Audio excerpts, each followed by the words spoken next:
అంటే ఒక single word. ఇప్పుడు కొత్త నిబంధన గ్రీక్ భాషలో కూడా ఒక వర్డే, కానీ అందులో ఎంత అర్థం ఉందో మనం ముందు చూడాలి. అది ఎంత డీప్ మీనింగ్ ఉందో మనం తెలుసుకోవాలి. సమాప్తమైనది అంటే దేవుడు ఐ ఆమ్ ఫినిష్డ్ అనలేదు, ఇట్ ఈస్ ఫినిష్డ్ అన్నాడు. మూసేశారు అన్నాడు, నేను ముగిసిపోయాను అని దేవుడు ఎప్పుడు చెప్పలేదు. నేను అనుకున్న పని ముగిసిపోయింది అని అన్నాడు. అసలు ఏం ముగిసిపోయింది అది చూడాలంటే మనం ఇప్పుడు యోహాను సువార్త 17:4 చూడాలి. చేయుటకు నీవు నాకు ఇచ్చిన పని నేను సంపూర్ణముగా నెరవేర్చి భూమి మీద నిన్ను మహిమ పరిచితిని. అంటే సిలువకు ముందు దేవుడు ఒక దీర్ఘ ప్రార్థన చేస్తాడు, లెంత్ ఇచ్చాడు. ఆ ప్రార్థనలో దేవుడు తండ్రితో మాట్లాడతాడు. ఏమంటే నువ్వు నాకు ఇచ్చిన పని నేను సంపూర్తిగా చేశాను అని. అసలు ఆ పని ఏంటి అంటే ఆత్మను రక్షించడం, నశించిపోతున్న ఆత్మలను వెతికి రక్షించడం పని. దానిని సంపూర్తిగా చేశాను అని అంటున్నాడు. ఇప్పుడు కొంతమంది ఉంటారు, ఏమైనా వర్క్ ఇస్తే సగం చేస్తారు, పూర్తిగా అసలు చేయరు. కొంతమంది అయితే అసలు వర్కే చేయరు. ఇంకొంతమంది అయితే అసలు వాళ్ళకి ఈకండి వాళ్ళు అసలు వర్కే చేయరు అని అంటారు. ఇప్పుడు మనం హార్డ్ వర్క్ ఎంత పెడితే అంత పెద్ద స్థానంలోకి వస్తాం. అంటే ఇప్పుడు లక్కీగా ఎవరైనా ఐఏఎస్ ఆఫీసర్ అయిపోతారా? అవ్వరు. ఎవరైనా బై ఛాన్స్ అమెరికా ప్రెసిడెంట్ అయిపోతారా? అవరు. కొంతమంది అంటారు అంటే పలానా వ్యక్తి లక్కీగా ఐఏఎస్ ఆఫీసర్ అయిపోయారండి, బై ఛాన్స్ అమెరికా ప్రెసిడెంట్ అయిపోయారండి అంటారు. అలా అవుతారా? దాని వెనకాల ఉన్న హార్డ్ వర్క్, కృషి ఎంత ఉందో చూడాలి. మనం ఏమనుకుంటాం, మనం కొన్నిసార్లు చిన్నగా కష్టపడి దాని భూతద్దలో పెట్టుకుని ఎంత కష్టపడ్డామా అని అనుకుంటాం. కానీ మా ఐఏఎస్ ఆఫీసర్ వాళ్ళంత కష్టపడి ఉండాలి, అంత పెద్ద స్థానంలో కూర్చున్నారంటే మనం చిన్న కష్టాలకే ఇంతలా అయిపోతున్నాం. ఇప్పుడు మన మీద ఎవరైనా నిందేశారు మనకి ఎలా ఉంటుంది, ఒక చిన్న నిందేస్తే మనకి ఎలా ఉంటుంది. కానీ దేవుడు మన అందరి నిందలే అతని పైన వేస్తున్నాడు. దేవుడు మోసిన కొయ్యసిలువు కంటే నిందల పాపాల భారమే చాలా ఎక్కువ. దేవుడు నిందారహితుడు కదా. అది యెషయా 53:5 ఉంటుంది. ఒకసారి తీయండి అందరూ. యెషయా మన అతిక్రమములను బట్టి అతను గాయపరచబడెను, మన దోషములను బట్టి నలగగొట్టబడెను. మన సమానార్థమైన శిక్ష అతని మీద పడెను.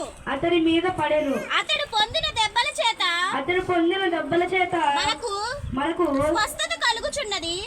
స్వస్థత కలుగుచున్నది. ఇంకా చాలు. అంటే మనం చేసే పాపక్రియలను బట్టి దేవుడు గాయపడుతున్నాడట. మన పాపాలు బట్టే కదా దేవుడు సిలువ వేయబడ్డాడు. మళ్ళీ మనం పాపాలు చేస్తే దేవుడు మళ్ళీ సిలువ పడతాడు. కాబట్టి మనం ఇంకా పాపాలు చేయకుండా ఆపాలని కోరుకుంటున్నాం. మళ్ళీ మన దోషాలను బట్టి దేవుడు నలగొట్టబడుతున్నాడు. మన సమానార్థమైన శిక్ష దేవుడు పడుతుందంట. మన సమానార్థమైన శిక్ష అంటే ఏంటి? ఇప్పుడు మనందరికీ నిత్య జీవం ఉండేది కాదు, నిత్య మరణం ఉండేది. ఆ దానిని తీయాలనే దేవుడు భూమి మీదకు వచ్చి పుట్టి మన కోసం ఆయన శ్రమపడి సిలువ వేయబడ్డాడు, రక్తాన్ని చిందించాడు. చివరి బొట్టు వరకు రక్తాన్ని ఆయన చిందించాడు. ఇప్పుడు మనం చూస్తే అతన్ని కొరడా దెబ్బలు, పిడిగుద్దులు కొడుతున్నప్పుడు అతనికి ఎంత నొప్పి ఉండేది. ఇప్పుడు మనకి ఎవరైనా ఆపరేషన్ చేస్తున్నప్పుడు, ఎవరైనా గమనిస్తే ఆపరేషన్ చేస్తున్నప్పుడు మనకి అనస్థీషియా ఇస్తారు, మత్తు ఇంజక్షన్ ఇస్తారు. కానీ అప్పట్లో మత్తు ఇంజక్షన్ లేదు. అప్పుడు దేవుని కొడుతున్నప్పుడు మత్తింగ్ చేసిన ఏముండవు కాదు. దేవుడు ఆ నొప్పిని అలాగే భరిస్తూ ఉండేవాడు. దేవునికి నామ స్తోత్రం, హల్లెలూయా, దేవుని నామ స్తోత్రం. హల్లెలూయా. ఇప్పుడు మనం చూద్దాం లూకా 2వ అధ్యాయం. అందరూ తీయాలి. లూకా 2వ అధ్యాయం 41వ వచనం. పస్కా పండుగప్పుడు పస్కా పండుగప్పుడు ఆయన తల్లిదండ్రులు ఏటేటా యెరూషలేమునకు వెళ్ళుచుండువారు. ఆయన 12 ఏళ్ల వాడై ఉన్నప్పుడు ఆ పండుగ ఆచరించుటకై వాడుక చెప్పున వారు యెరూషలేమునకు వెళ్ళిరి. ఒకసారి ఇప్పుడు పస్కా పండుగప్పుడు యేసు వాళ్ళ తల్లిదండ్రులు కలిసి వెళ్ళేవాడు.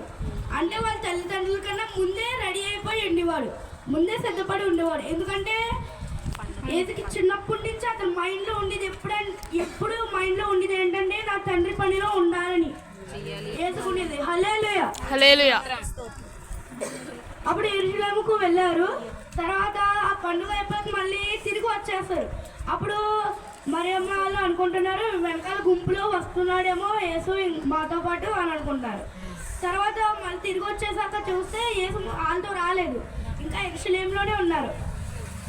అప్పుడు మళ్ళీ తిరిగి వెళ్ళి అడిగారు. అది ఏమని అడిగారు చూడండి, 49వ అధ్యాయంకి 49వ వచనం. ఆయన మీరేలా నన్ను వెతుకుచుంటిరి, నేను నా తండ్రి పనుల మీద నుండవలెనని మీరెరుగరా అని వారితో చెప్పాను. అప్పుడు అంటున్నాడు, మీకు తెలీదా నేను మా తండ్రి పనిలో ఉన్నానని, నన్ను ఎందుకు వెతుకుచున్నారు అని తల్లిదండ్రులు అంటారు. ఇప్పుడు మనం యోహాను సువార్త 4వ అధ్యాయం 30వ వచనం. యోహాను సువార్త 4వ 30వ వచనం. వారు ఊరిలో నుండి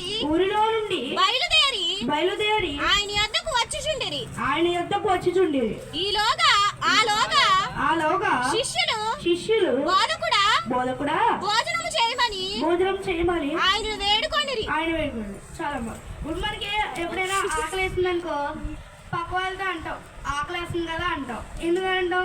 అప్పుడు ఇద్దరం కలిసి తినేస్తాం, పని అయిపోద్దని అంటాం. ఇప్పుడు యేసు ప్రభుతో కూడా ఇప్పుడు శిష్యులు ఉన్నారు. శిష్యులకి ఆకలి వేస్తుందని యేసుతో అంటున్నారు, ఆకలి చేయడం రండి అంటే అప్పుడు అందుకైన